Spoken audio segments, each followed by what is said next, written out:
Pumikit na lang ang mga mata ko nang maramdaman ko ang magaspang at matigas niyang mga daliri, at nag-umpisa nga siyang magbilang ng pera.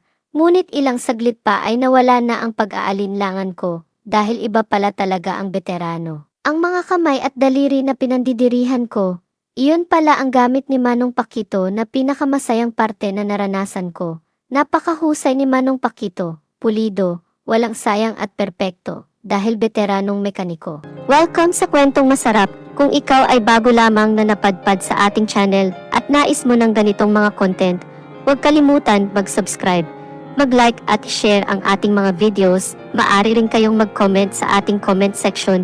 If meron naman kayong mga story na tulad nito, maaari ninyong isend sa ating email account na nakalagay sa ating description. Ngunit kung sa iyong palagay ay hindi nararapat sa iyo ang temang ito, huwag na lamang pong manood at scroll down na lamang. Maraming salamat! Ako si Luna, isa akong teller sa isang bangko. Bago lang ako sa trabaho itong. Matapos ko kasi makagraduate. Nabuntis ako ng boyfriend ko, na classmate ko din sa college. Kaya after ko makapanganak, saka lang ako nakapagtrabaho dahil sa hirap ng gastusin. Ang mister ko naman ay hindi stable ang kita, pa-extra-extra lamang ito sa shop ng kuya niya. Bilang mekaniko, kaya kapos na kapos talaga kami. Pambili lang ng gatas at diaper kulang pa.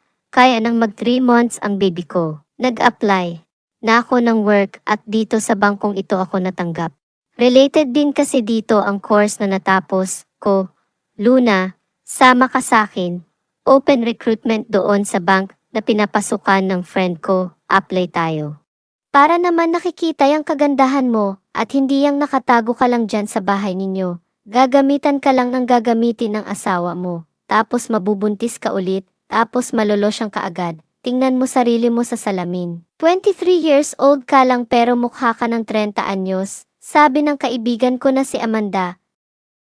Kailan tayo mag-a-apply? Tanong ko naman kay Amanda, sa Monday tayo. Kaya kumpletuhin mo na yung requirement mo, dagdag pa nito. Pag alis nga ni Amanda, agad akong tumingin. Sa salamin nga, parang tumanda na ako, saka yung mukha ko, parang stress na. Hindi pwede ito, mabubulok nga lang ako dito sa bahay, kung aasa lang ako sa mister ko, kaya nakapagdesisyon na ako. Nanay, iiwan ko muna sa inyo itong si baby, mag-a-apply ako ng work, para naman makatulong ako sa gastusin sa bahay. Sabi ko sa nanay ko, sabay dinala ko ang baby ko sa bahay namin, nakatira din kasi kami sa bahay ng biyanan ko. Tama yan anak. Sayang naman, natapos mo, kung hindi mo magagamit, hindi rin naman namin kayo matulungan ng tatay mo sa gastusin. Alam mo naman kung magkano lang ang sinasahod ng tatay mo, saka nag-aaral din ang iba mo pa na mga kapatid, sabi sa akin ni nanay. Na, lalo pa nagpakonsensya sa akin dahil napatapos nga nila ako pag-aralin.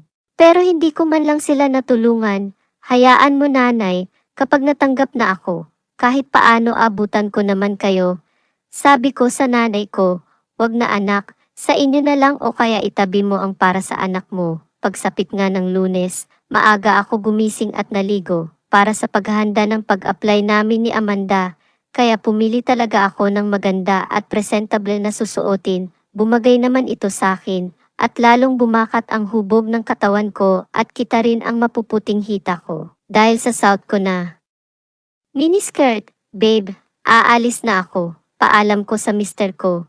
Habang natutulog pa ito, nagulat naman ang mister ko. Sa nakita at napatayo ito. Hindi kita nakilala, ang ganda mo. Sabi nito, maganda naman talaga ako. Sabi ko pa, hindi lang ako nag-aayos. Sabi ko sa asawa ko. Sabay naman yakap sa akin sa likuran, at inamoy-amoy ang buhok. Babe, na-miss kita. Na-miss ko tuloy yung time na nasa college tayo. Ano ka ba? Aalis na ako, magugusot ang suot ko. Pag-iiwas ko sa asawa ko, babe, sabi pa nito, maaga pa naman, saka wala pa si Amanda, halika muna. Sabi ng asawa ko, ano ba itong asawa ko? Wrong timing naman, wala na ako nagawa. Dahil sa pangulit ng mister ko at nadala na rin ako. At pagkakataon na rin kasi namin yun. Habang wala si baby, ilang minuto pa lang kaming nagpapahinga nang marinig ko ang boses ni Amanda. Luna, halika na, aalis na tayo. Baka malate na tayo, matraffic pa naman ngayon, Sabay katok nito sa pinto namin, nagkukumahog naman ako sa pagtayo at pag-ayos sa sarili, kaya lang patuloy lang sa pagtawag sa akin si Amanda. Luna, halika na, kaya nagmadali ako na nag-ayos. Magbabanyo pa sana ako, para maghugas kaya lang, tumawag na ng tricycle si Amanda at ako na lang daw ang hinihintay. Kaya naman patakbo ako na lumabas ng bahay at sumakay sa nakaabang na tricycle. Ano ba yan, naglimlim ka pa yata, sabi ni Amanda habang nasa tricycle. Kami, napatingin tuloy ang tricycle driver sa akin at napangiti ito. Ano ka ba ang ingay mo? Sabi ko kay Amanda, sabay inaayos ko ang suot ko na miniskirt. Ramdam ko kasi ang tumulong pawis sa may hita ko. Siguro dahil sa pagtakbo ko kanina palabas ng bahay, saka sa init na rin, nakasuot rin kasi ako ng blazer. Pambihira talagang itong mister ko. Muntik pa ako malate sa pag-applyan ko. Tapos mamaya pagdating ko, ganun naman gagawin nun, sabi ko pa sa sarili ko. Makakita nga lang ng maganda na sumasayaw sa TikTok, parang panabong na manok, na gustong pumalo ng pumalo, sakay isip ko. Hindi ko napansin na, bababa na kami at sasakay na pala kami sa bus. Papunta na doon sa applyan namin. Miss Amanda and Miss Luna, congrats sa inyo. Ito nga pala ang list na kailangan gawin ninyo. Kasama na dyan ang medical. After yan, ipasa na ninyo sa HR para makapag-start na kayo. Thank you po ma'am. Ang halos sabay naming nasabi ni Amanda dahil sa dami ng aplikante. 5 lang ang natanggap at kasama kami. Di ba ang galing natin? Sabi ni Amanda sa akin. Kinakabahan nga ako sa interview kanina. Pero alam ko na sagot ko naman lahat ng mga tanong sa akin. Sabi ko kay Amanda, nang sumunod na linggo nga, nag-umpisa na kami ni Amanda sa trabaho. Magkaiba nga lang kami ng department. Ako na-assign bilang teller, si Amanda naman sa mga credit card. Pero same kami ng oras ng pasok. Kaya man minsan sabay kami umalis, magkalapit lang kasi ang bahay ng biyanan ko sa bahay nila. Luna, sama ka, mag-order kami ng food sa online, baka may gusto ka. Sabi sa akin ng kasama ko na teller, wag na, may baon, ako. Saka busog pa naman ako, sabi ko, pero ang totoo, wala talaga akong pera na pambili. Sakto lang na pamasahe ang dala ko, kakaumpisa ko pa lang kasi, at wala pa akong sahod. Tapos kapag sumahod naman ako, tiyak na pambayad lang din naman yun. Magkano lang naman kasi ang starting ng sahod ko? Sabi ko sa sarili ko. Good morning ma'am. Yan ang bati palagi sa akin ni Manong, ang maintenance janitor namin doon sa bangko. Maaga kasi ako pumapasok. Pero mas maaga si Manong, para daw bago magsidatingan ang mga empleyado ay malinis na lahat at ayos na rin ang mga table. Hindi na lang ako sumasagot sa kanya. Kapag binabati ako, parang nababastusan kasi ako sa mga tingin niya. Pailalim kasi kung tumingin ito, mula paa pa itaas, tapos parang ang dungis pang tingnan, lalo nang makapal nitong bigote, sabay pa ng medyo makapal nitong buhok, tapos ang mga kamay nito parang ang gaspang at matataba ang mga daliri, na parang bang sanay na magpiga ng map. Alam mo na asiwa ako, kapag tinitingan ako ng janitor. Sabi ko kay Roma, ang kasama ko na teller, bakit naman, tanong nito, kasi kapag tinitingnan ako, parang may ibig sabihin, saka parang hindi naliligo, ano ka ba? Mabait yan si Manong Pakito, matagal na dito yan, ganyan talaga yan, bago ka pang kasi dito, kaya hindi mo pa siya kilala masyado, saka hindi mo ba alam, na kahit gaganyan-ganyan yan, parang madungis na tao, pero mapera yan. Sa kanya lumalapit ang mga taong gipit dito, dagdag pa ni Roma. Napaisip ako, tuloy ako. Pero basta ako, wala ako tiwala sa matandang yan. Sabi ko sa kay Roma, magtatanong pa sana ako kay Roma, tungkol kay Manong. Kaya lang may kliyente nang lumapit sa akin. Babe, wala nang gatas si baby. Naubos na agad yung binili ko, isang lata noong isang araw. Sabi ng mister ko, mahina pa naman ang kita ngayon, umuulan-ulan kasi, isa pa. Hindi maganda ang pwesto ng shop ni kuya. Dati rin nagtratrabaho sa isang fast food ang mister ko. Bilang crew, kaya lang minimum lang ang sahod, kaya nang magkamotor kami, naisipan niya na mag-resign at mag full-time na delivery driver, pero hindi naman nagtagal, ewan ko ba. Ang bilis mainip ng asawa ko sa trabaho, parang walang tiyaga, nakatapos naman ng computer science, ayaw naman gamitin para mag-apply ng maayos na trabaho. Saka maihinala pa ako sa mister ko na tumatalpak ito, kaya minsan walang kitang naiuwi, pero minsan naman, meron at malaki, kaya duda ako nalulong sa sugal ito. Ayaw rin kasi ito umamin sa akin, alam niya kasi naaawain ko talaga siya. Para sa akin, malas yan, sugal na yan, imbis na papakain mo na sa pamilya mo, itataya mo pa. Saka may mga nabalitaan ako na nalulong dito, meron nga na sinangla ang bahay, dahil walang pangtalpak, meron din nasira na pamilya, iniwan ng asawa, dahil hindi na umuuwi at nasa tambayan lang ng talpakan lagi, meron din mga professional na nalulong, at tuluyan iniwan ang trabaho, yung kaibigan ng kuya niya na pulis, nasangkot sa iligal na gawain dahil sa kasusugal. Kaya para may pangtaya, gumagawa ng masama. Paano pala yan? Sa next week pa ang sahod ko, sabi ko sa mister ko, baka meron ka dyan mautangan, utang ka muna, alangan naman na hindi natin painumin ang gatas si baby, sabi ko sa aking asawa, susubukan ko maghiram kay kuya, ang sagot na lang ng mister ko. Pero alam ko na malabo yun, kaya ako ang gagawa ng paraan, kaya habang nasa bus ako, lumilipad ang isip ko, saan kaya ako maghihiram ng pera? Nahihiya naman ako sa mga kasama ko, dahil 3 buwan pa lang ako, mangungutang na agad. Kaya tinix ko si Amanda at nagbakasakali ako pero, sorry friend, gipit din ako ngayon, kababayad lang kasi naman ng renta sa bahay, tapos sabay pa ng bayarin ng kuryente. Magkano lang naman ang kasi sahod natin, di ba? Ang reply sa akin ni Amanda, sige friend, salamat, kaya tuliro ako, hanggang sa makapasok ako ng building namin. Pero bago ako pumasok ng pinto na bangko, inayos ko muna ang sarili at pilit akong umiti, bago naman open ni guard ang pinto. Sabay naman ito, nang salubong sa akin ni Manong Pakito. Ma'am, good morning, bati nito, dahil nakangiti na ako kanina, sabay ngiti ko na rin sa kanya. Ayan, ang ganda mo tingnan ma'am, kapag nakangiti ka, hindi yung pumapasok ka, parang may problema, sabi pa nito, sa narinig ko sa kanya. Lalo ko itinuloy lang ang ngiti ko sa kanya, tumango na rin ako at bumati sa kanya, sa bagay. Parang gumaan naman ang pakiramdam ko, kapag nakangiti, saka isa sa patakaran ng kumpanya na bawal ang nakasimangot, dapat lagi nakangiti, at kung may problema sa bahay, kailangan iwan ito at huwag dadalhin sa opisina. Kaya lang paano ka naman magiging masaya kung iniisip na wala kayong pera na pambili ng gatas? Mga bandang 3:00 ng hapon nang makita ko ang mga ibang kasama ni Manong Pakito na kumpulan, naririnig ko na maisahod na sila.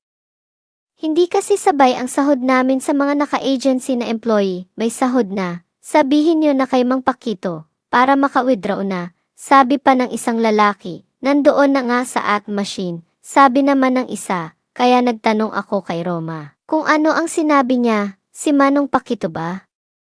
Nagpapautang yan, sangla itim yan, sabi ni Roma. Anong sangla itim? Tanong ko kay Roma. Utang ka sa kanya, palit nun yung card mo, bali siya na mag-withdraw kapag sahod mo, at ibabawas niya ang utang mo, kung ilang gives. Tapos yung tira sa sweldo mo, ibibigay sa'yo, saka alam mo ba yan si Manong Pakito? Mapera yan, nasa abroad lahat ng anak yan, pinapadalhan, lagi yan, kaya kahit hindi magtrabaho yan. Mabubuhay yan, kaya nga ang ginagawa niya, pinapautang niya, pero maliit lang ang tubo. Dagdag pa ni Roma, halos lahat ng tao dito, kapag nagigipit sa kanya lumapit, ganun pala yun. Kaya nakaisip ako ng ideya, alam ko na ang gagawin ko, kaya lang nahihiya ako, paano ba ako magsasabi? Dati ko na sinusungitan ito, sabi ko sa sarili. Kaya naman nag-antay ako ng pagkakataon, kaya lang, mag-uwian na, hindi pa ako nakapagsabi, hanggang sumapit ang 5:00 ng hapon, nag-iisip pa rin ako kung saan maghihiram ng pera, kaya naupo muna ako, sa couch namin sa office. Pero kanina pa pala ako, napapansin ni Manong Pakito, kaya lumapit ito sa akin, Ma'am, uwi ka na ba? Opo, sagot ko naman, saan ka ba umuwi?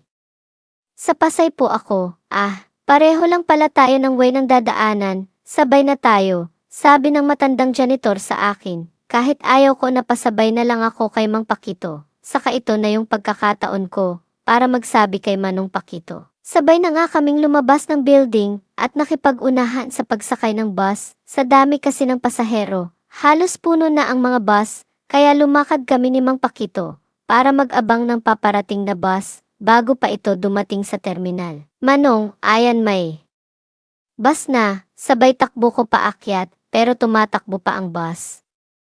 Habang sumasakay ako, kaya nag-outbalance ako at muntik na ako mahulog.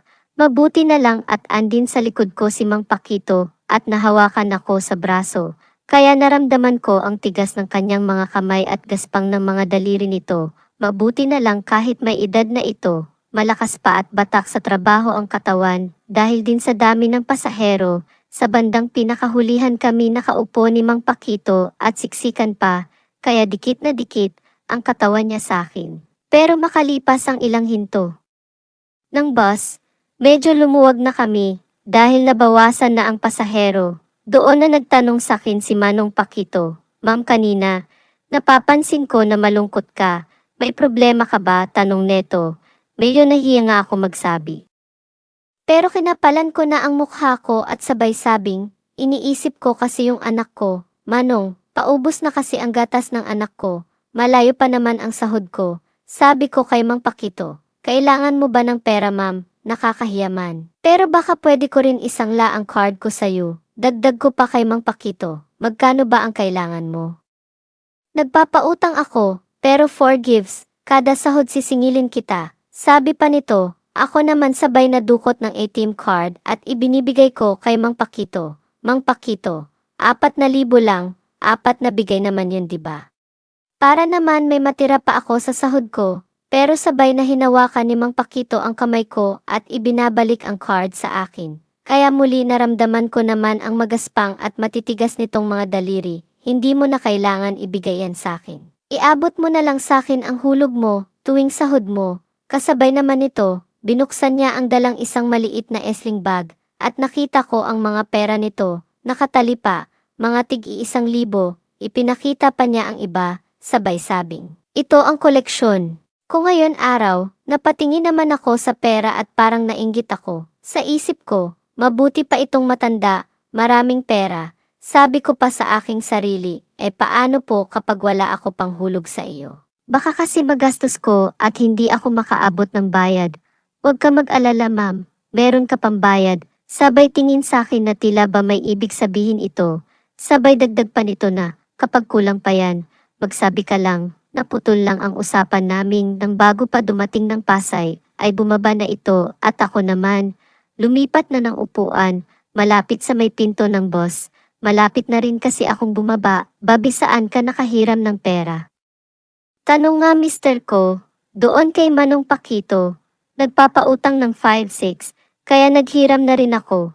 Mabuti naman, bukas kasi wala talagang gatas at diaper si baby. Matumal kasi talaga ngayon tapos sira pa ang motor natin. "Ito 4,000, ipaayos mo muna.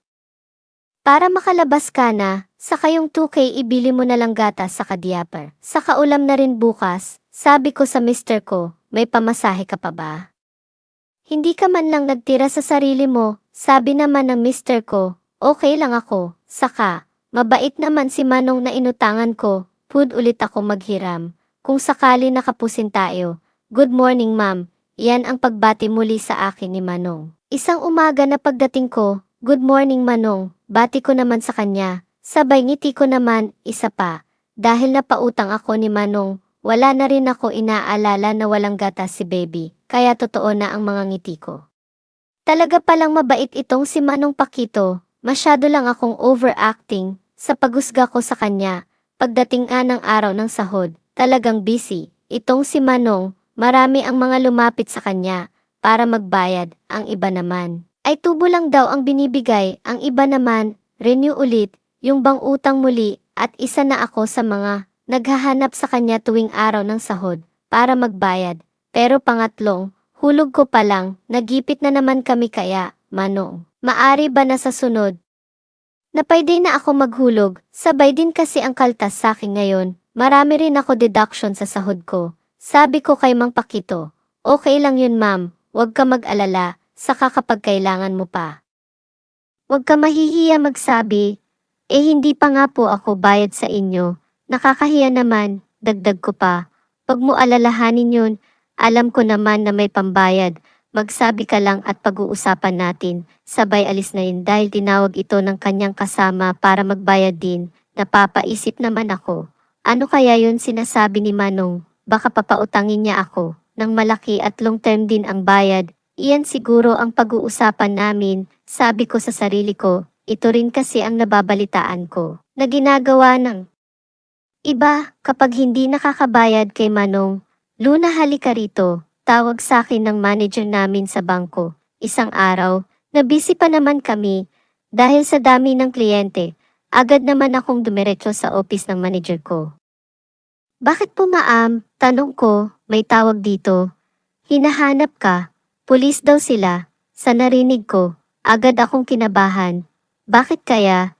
Sa isip ko, bakit naman ako hahanapin ng mga pulis? Kaya lang, alam mo naman dito ang patakaran natin.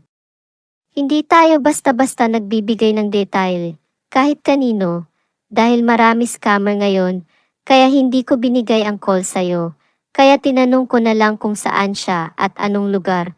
Sabay naman inabot nito ang kapirasong papel na may pangalan ng pulis at presinto kung saan siya. Emergency daw, kaya kailangan ka na pumunta doon o kaya tawagan sila.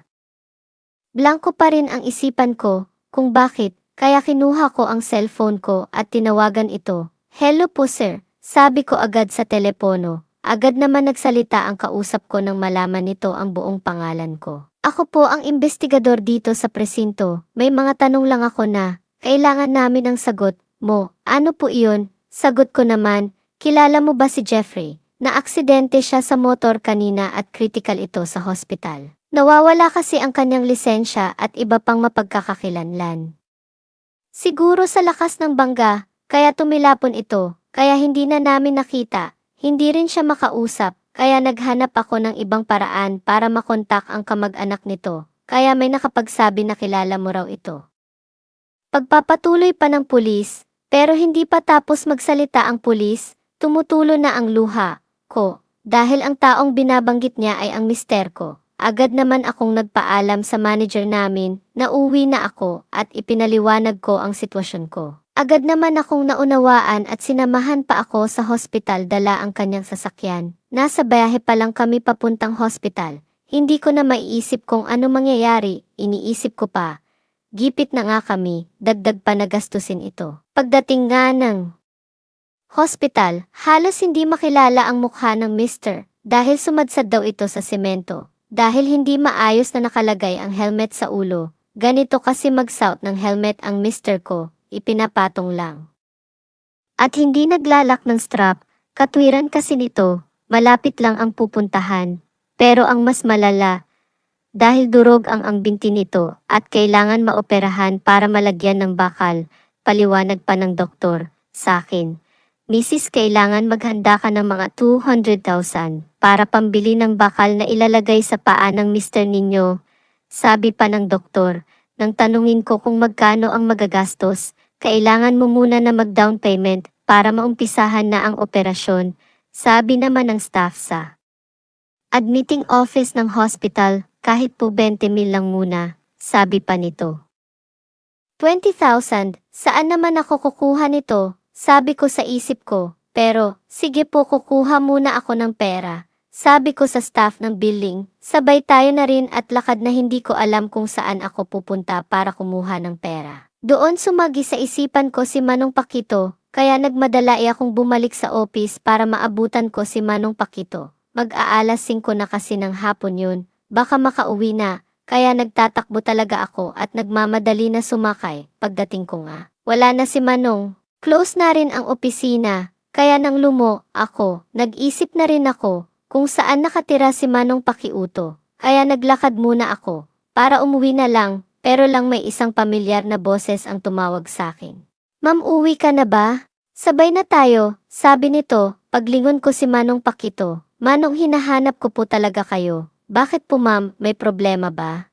Tanong nito, kailangan ko po ng makaling pera, kung maari sana, ay pahiramin ninyo ako, papayag na ko doon, sa usapan na sinabi ninyo. Ikinuwento ko na rin kaya Manong Pakito ang nangyari sa mister ko. Magkano ba kailangan mo? Tanong ni Manong Pakito. Napaisip naman ako, kung 20 mil lang ang utangin ko, kulang pa rin naman yun. Saka may mga gamot pa na bibilhin, Manong 50k sana.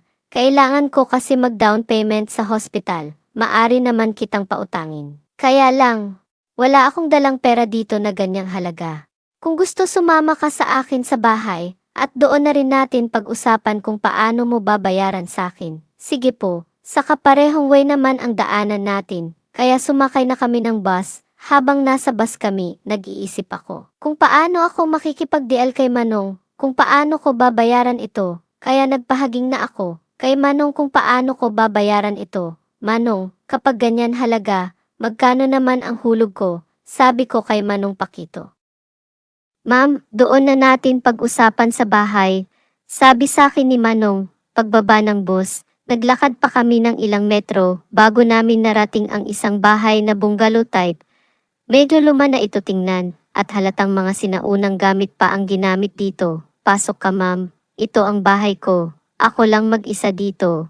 Simula nang mamatay ang asawa ko, saka yung mga anak ko. May mga sari-sariling bahay at ang iba ay nasa ibang bansa naman.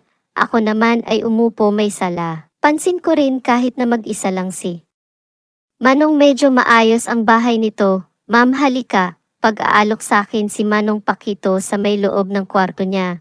Nagdadalang isip naman ako, kasi pwede naman dito sa may sala. Pero tinawag muli ako at ipinakita ang pera at nagsimulang bilangin ito.